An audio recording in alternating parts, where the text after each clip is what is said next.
Dear students, welcome all of you on Akshay academy YouTube channel. बच्चों, आज हम यहाँ पर 9वीं कक्षा गणित विषय का कार्यपत्रक यानी कि वर्कशीट करेंगे 6 नंबर की। और ये वर्कशीट हमें आज 19 अप्रैल 2021 को मिल रही है, जिसमें हम घातांक के नियम को समझेंगे। तो घातांक के नियम को अगर हम समझने का कॉन्सेप्ट लेते हैं तो आपको अच्छी तरीके से पता है कि जब हम एक ही संख्या एक ही संख्या को बार बार गुना करते हैं तो हम उसे आसानी से इस प्रकार से लिख सकते हैं। ये देखिए, यहाँ पे अगर आप देखते हैं जो 5 है वो यहाँ पे कितनी बार गुना हो रहा है। देखिए, अगर हम यहाँ पर देखें तो 5, ये देखिए 2, 4, 6 और 7 बार गुना हो रहा है। तो हम इसे 5 और 5 के ऊपर 7 लिखकर प्रदर्शित कर सकते हैं। जब हम 5 के ऊपर 7 ऐसे लिखते हैं घात के रूप में, तो यहाँ पर ये जो 5 होता है इसको हम बच्चों बोलते हैं यहाँ पे आधार। ठीक है, आधार हम यहाँ पे बोलेंगे। और ये जो हमने 5 के ऊपर लगाया हुआ है इसको हम यहाँ पर बोलते हैं घातांक, यानी कि घात में हमने कौन सा अंक लगाया है। तो आपको बिल्कुल साथ साथ नहीं लिखना है, आपको ये ध्यान रखना है कि आप 5 लिख रहे हैं जैसे, तो उसके ठीक ऊपर की तरफ साइड में ऐसे इस प्रकार से आप लिखेंगे। अब हमारे पास ये घातांक जो होते हैं इनके कुछ नियम भी होते हैं, चलिए हम इनको समझते हैं। सबसे पहला नियम है कि a की घात m गुना a की घात n बराबर होता है a की घात m प्लस n। तो मैं आपको इसे समझा भी देती हूँ। देखो, a की घात m गुना a की घात n और ये बराबर होता है a की घात m प्लस n। अगर हम देखें यहाँ पे लेफ़्ट साइड में दोनों में a लिखा है, जैसे कि यहाँ पे 5 की घात में 2 लगा दूँ और फिर गुना कर दूँ 5 की घात 3 से, तो यहाँ पर इसका आंसर क्या होगा। तो हम देख रहे हैं a का मान हमारे पास किसके बराबर है, 5 के, तो हम यहाँ पे 5 लिखेंगे और m और n यानी कि दोनों घातांकों को जोड़ देंगे। तो दोनों घातांक जोड़ने के बाद मिल जाते हैं 5, तो आपका उत्तर होगा 5 की घात 5। समझ में आ गया। अब इसी तरीके से दूसरा नियम देखिए, यहाँ पे आपको a की घात m है और फिर उसकी घात n और बराबर करना है फिर किसके, मतलब इनकी घातें आपस में गुना हो जाती है। देखो बच्चों, यहाँ पे आपके पास आधार के रूप में लिखा हुआ था और अब ये कह रहा है कि जैसे a है इसकी घात m है और फिर उसकी भी घात लगी हुई है n। जैसे हम यहाँ पर कोई संख्या ले, मान लीजिए 7, ठीक है, 7 की घात 2 हमने लिख दी और फिर उसके बाद हमने इसकी घात लिख दी 4। ठीक है, तो इस कंडीशन में क्या होता है कि ये जो दोनों घातें होती हैं ये आपस में गुना हो जाती है।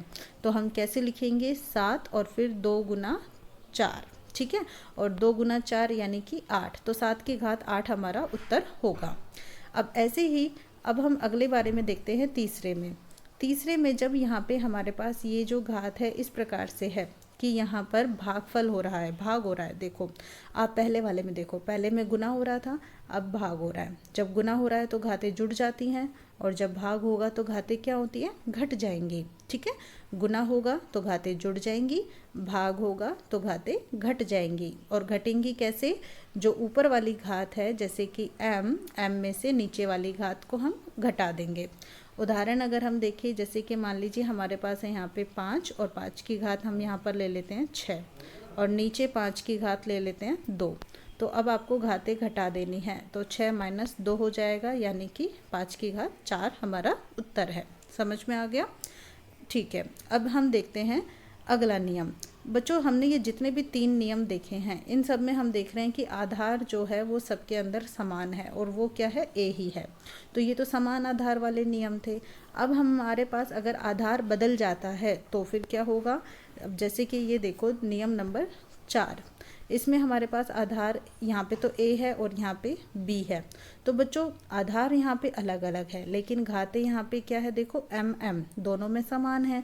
तो इस तरह के सवाल में हमारे जो दोनों आधार है, ठीक है, दोनों आधार ये आपस में गुना हो जाते हैं यानी कि ab, और इनकी जो घात होती है दोनों की बराबरी होती है, वो हम ऊपर लगा देते हैं। जैसे कि अगर हम 5 की घात 3 ले लें, ठीक है, और फिर उसके बाद 2 की घात हम यहाँ पर ले लें 3, तो हम यहाँ पे जब इसको सॉल्व करेंगे तो देखो घात तो बराबर है, आधार अलग अलग है। तो आधार को हमने गुना कर दिया और घात लगा दी 3, तो 5 दूनी 10 हो गया और 10 की घात हो गई 3। ये हमारा यहाँ पे उत्तर होगा। ठीक है, अब इसके बाद पाँचवा नियम है कि अगर a की घात 0 है तो उसका मान 1 के बराबर है, यानी कि घात 0 होनी चाहिए। कोई भी संख्या आ जाए तो मान हमेशा 1 के बराबर होगा। उसके लिए हम कोई भी संख्या ले सकते हैं, जैसे कि मान लीजिए 3 है, 3 की घात अगर 0 होगी तो उसका मान भी 1 होगा। अगर 5 है, 5 की घात 0 हुई तो उसका मान भी 1 होगा। अगर कोई माइनस में संख्या लिखी हुई है और उसकी घात भी 0 है तो उसका मान भी बच्चों 1 ही होगा। ठीक है, तो आपका आधार कुछ भी हो लेकिन घात अगर आपकी 0 है तो आपकी जो संख्या है उसका मान 1 होता है। तो ये 5 नियम हमारे पास है। इसके अलावा छठा नियम देखिए, अगर हमारे पास इस प्रकार से संख्या है 1/a⁴n तो उसका मान होगा a⁻n। जैसे कि अब मैं यहाँ पे आपको ये अच्छे से क्लियर कर देती हूँ। जैसे कि यहाँ पे आपको क्या बोला है 1/a⁻n, तो इसका मान किसके बराबर होगा, a⁻n के बराबर। तो बच्चों इसमें ये कॉन्सेप्ट है कि आपके पास एक ऊपर होना चाहिए, मतलब अंश में 1 हो या कोई भी संख्या हो, लेकिन अगर हर में हमारे पास 5 है और 5 की घात 3 लिखा हुआ है, ठीक है, तो अगर हम इस संख्या को ऊपर लेकर आएंगे यानी कि अंश की जगह लेके आएंगे तो उसका मान -3 हो जाएगा। ठीक है, अब मैं इसको एक उदाहरण से और क्लियर कर देती हूँ। जैसे कि यहाँ पे आपके पास 2 की घात 5 है, ठीक है, अब यहाँ पे आपके पास 2 की घात 3 है। तो अभी मैंने आपको बताया था कि ये आपके पास इस प्रकार से है a⁻m और ये यहाँ पे a⁻n, क्योंकि घात तो समान है और यानी कि हम यहाँ पे भाग दे रहे हैं, और जब हम भाग देते हैं तो घातें क्या हो जाती है, घट जाती है। तो बच्चों इसमें एक बार इस तरफ ध्यान दो, ये जो n आपके पास मिला है ये कैसा है, माइनस का। ठीक है, माइनस कैसे हुआ, क्योंकि ये नीचे था, अब नीचे से ये ऊपर गया तो माइनस हो गया ना। तो सेम यही कॉन्सेप्ट यहाँ पे है, एक तरीके से ये हमारे पास प्लस में घात है नीचे और जब ये ऊपर जा रही है तो ये माइनस हो जाती है। ठीक है, समझ में आ रहा है। तो जब ये इस प्रकार से हो जाएगी तो उत्तर हम इसका कैसे लिखेंगे, जैसे 2 और इसकी घात 5 - 3। लेकिन अगर मान लीजिए इस एक उदाहरण के साथ, मतलब इस एक फॉर्मूले के साथ मैं एक और बता देती हूँ। जैसे कि अगर हमारे पास घात नीचे माइनस की हो, फिर क्या होगा भाई, ऐसा भी तो हो सकता है ना। जैसे कि मान लीजिए 1 है और यहाँ पर 2 की घात है -3, तो बच्चों जैसे अब प्लस घात माइनस में बदल जाती है ना, ऐसे ही यहाँ पे माइनस वाली घात ना प्लस में बदल जाएगी, यानी कि 2 की घात +3 उत्तर होगा।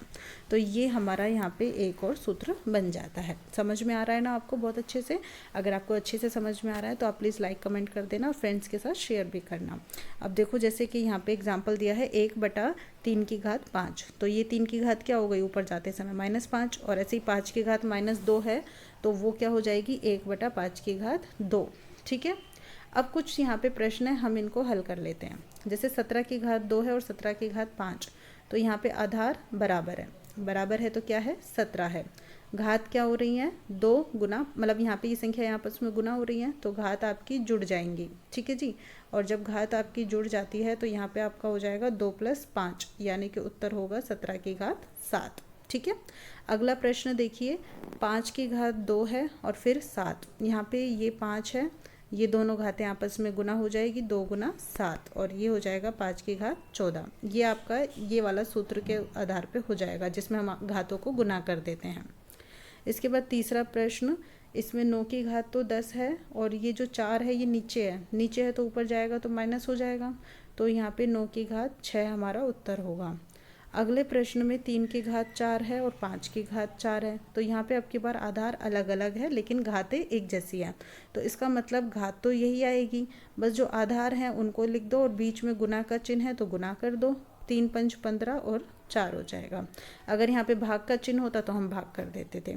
ठीक है, अगला प्रश्न 11 की घात 0, तो भाई वो तो 1 के बराबर हुआ। अब ये भी हमने देखा था कि घात 0 हो तो वो 1 के बराबर हो जाता है।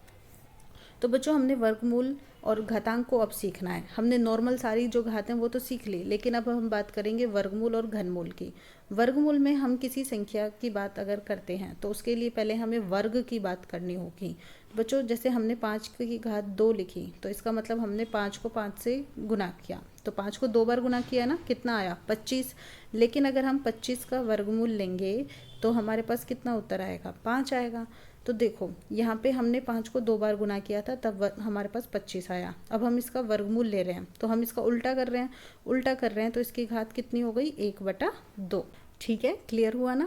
अब जैसे आपने वर्गमूल की बात की तो हम यहाँ पे कह रहे हैं कि जब हम वर्गमूल लेते हैं तो हम इसका घातांकीय रूप कैसे लिख देते हैं, 5 की घात 1/2। ऐसे ही घनमूल लेंगे तो घनमूल में हम 3 बार गुना कर देते हैं, 3 बार गुना करेंगे तो हम 5 की घात 1/3 यहाँ पे लेंगे। ठीक है, समझ में आया। अब देखो बच्चों, 2 बार गुना किया था तो 1/2 घात लिख ली वर्गमूल में, और जब हमने 3 बार गुना किया था तो घनमूल की बात की थी तो 1/3 घात लिख ली। लेकिन अगर हम n बार गुना करें, ठीक है, n बार, तो हमारे पास वो n वाला मूल हो जाएगा। तो हम उसे इस प्रकार से प्रदर्शित करते हैं, जैसे घनमूल में हम यहाँ पर 3 लिख देते हैं ना, ये देखिए घनमूल में 3 लिख देते हैं ना, ऐसे ही जब हम n बार गुना करेंगे तो n लिखेंगे, और n लिखेंगे तो a की घात 1/n हो जाएगी। लेकिन अगर हम इस पर भी, ठीक है, इस वाले सवाल पर भी घात लगा दे m, तो इसका मतलब ये होता है हमारे पास कि जो हमारी घातें हैं भाई, यहाँ पे इसका मतलब तो ये 1/n है और ये इसकी घात m है, तो घातें गुना हो जाएंगी ना, और गुना हो जाएंगी तो n/m मिल जाएगा। अब कुछ प्रश्न है, इनको देख लेते हैं। जैसे कि कह रहे हैं कि इनको घात के रूप में लिखिए। √7 इसका मतलब 7 का वर्गमूल हो रहा है तो 1/2 घात। यहाँ पे 11 का घनमूल हो रहा है, तो घनमूल में हमारे पास कितनी घात आ जाती है, 1/3। ऐसे ही यहाँ पे भी √5 है, √5 यानी कि 5 की घात है 1/2, और फिर उसके बाद उसके ऊपर घात लगी हुई है 3, तो ये जो 5 है इस घात से गुना हो जाएगा, मतलब 1/2 और 3 गुना होंगे, तो 1 से गुना होगा 3 आएगा, और यहाँ पे नीचे 2, तो 5 की घात 3/2 उत्तर होगा। अगले प्रश्न में हमारे पास यहाँ पे, मैं यहाँ पे हल करके बता देती हूँ, 13 है और इसकी घात है 1/3, और फिर उसके बाद घात लगी हुई है 5। ठीक है, तो जब आप यहाँ पे गुना करेंगे तो 13 है और यहाँ पे 1/3 और ये 5, तो जब हम इसको हल करते हैं ना तो 5 के बटे में 1 मान लेते हैं हम, तो 13। अब ये 5 1 से गुना हो जाएगा और यहाँ पे 3 1 से गुना होगा तो 5/3, तो 13 की घात 5/3 यहाँ पे इसका उत्तर हमारे पास होगा। ठीक है बच्चों, समझ में आ रहा है ना। अब हमारे पास एक संख्या है 4 की घात 3/2, इसका हम 2 विधियों से सरलीकरण कर सकते हैं। देखिए पहली विधि, इसमें हम 4 की घात जो 3/2 है, इसमें 3 को अगर हम साइड में ले लें तो यहाँ पे अंदर क्या बचेगा, 1/2। अब 1/2 भी है, हमें सरलीकरण करना है, यानी कि बिल्कुल सरल टुकड़ों में तोड़ना है। तो हम देखते हैं कि 4 जो है वो 2 का वर्गमूल होता है, तो हमने 4 की जगह लिखा 2 की घात 2। ठीक है, अब ये गुना हो रहा है, तो गुना हो रहा है तो इसके बटे में 1 आ जाएगा, तो 2 से 2 कट जाएगा, यानी कि 2 की घात कितनी बची हमारे पास, 1, और उसकी घात क्या है, 3। तो ये 1 और 3 आपस में गुना होंगी तो 2 की घात 3 मिलेगा, यानी कि 8। समझ में आया। अब जैसे यहाँ पे हमने 3 को बाहर लिया था तो हम इस तरीके से हल कर पाए, और अगर हम 3 को बाहर ना ले 3 को अंदर लें तो भी कर सकते हैं, बराबर होगा। देखो कैसे, आपने 3 को अंदर ले लिया, बाहर घात कितनी बची, 1/2, तो 4 की घात 3 है, यानी कि आप 4 को 3 बार गुना कर रहे हैं, 4 चौक 16, 16 चौक 64, 64 लिखा, फिर उसकी घात 1/2, यानी कि 64 का वर्गमूल ले रहे हैं।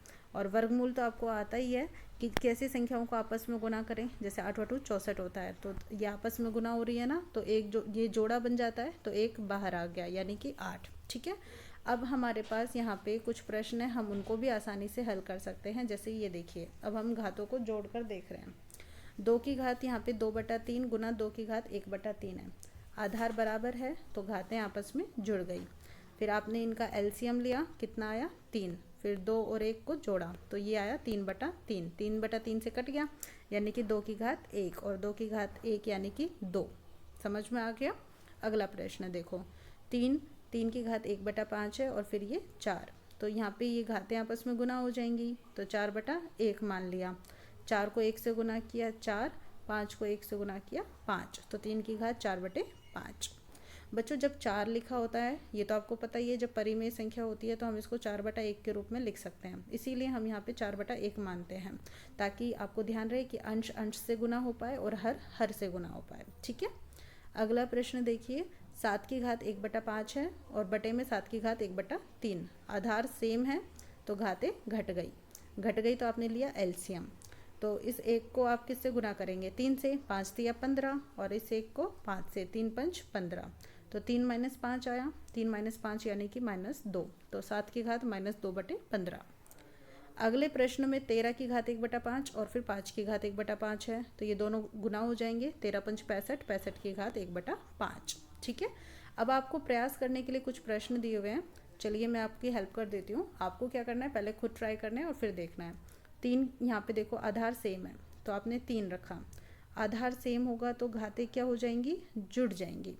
फिर आपने 3 लिया, एलसीएम आया 3 और यहाँ पे फिर ये लीजिए, थोड़ा सा अच्छे से लिख देती हूँ, ठीक है। ये 1 और फिर यहाँ पे क्या 2 और यहाँ पे बचा फिर 3, 3/3, 3/3 तो कट गया तो क्या बचा, 1 से कटा ना, यानी कि 3 की घात 1 और उत्तर आया 3, ठीक है। अगला सवाल 5 की घात 3 है और फिर 1/5, तो ये आपस में गुना हो जाएंगी। आपको ऐसे डायरेक्ट याद रहे तो ऐसे कर सकते हो कि 3 को 1 से गुना किया 3/5, और अगर डायरेक्ट दिमाग में नहीं रहे तो 3 को 3/1, जैसे ऐसे बताया था इस तरीके से भी हल कर सकते हो। 3 को 1 से गुना किया, 5 को 1 से गुना किया, 3/5। अगले प्रश्न में 5 की घात 2/5 है और अब की बार ये बटे में है। बटे में मतलब घात यहाँ पे ऊपर आएगी तो माइनस में हो जाएगी।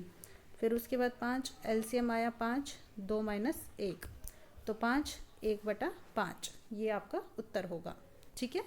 अगला प्रश्न 2 की घात 1/9 और 3 की घात 1/9, तो घात तो बराबर है, ठीक है, आधार अलग अलग है तो आधारों को ही गुना कर दिया, यानी कि 6 की घात 1/9, ये हमारा उत्तर आ गया। और बच्चों इसी तरह हमारी वर्कशीट भी कंप्लीट हो गई है। अगर आपको कोई प्रॉब्लम हो तो आप मुझे कमेंट करके बता सकते हो। आई होप आपको ये बहुत अच्छे से क्लियर हुई होगी। आप प्लीज़ मेरे चैनल को शेयर कीजिएगा और सब्सक्राइब भी ज़रूर कीजिएगा। Thank you so much for watching this channel.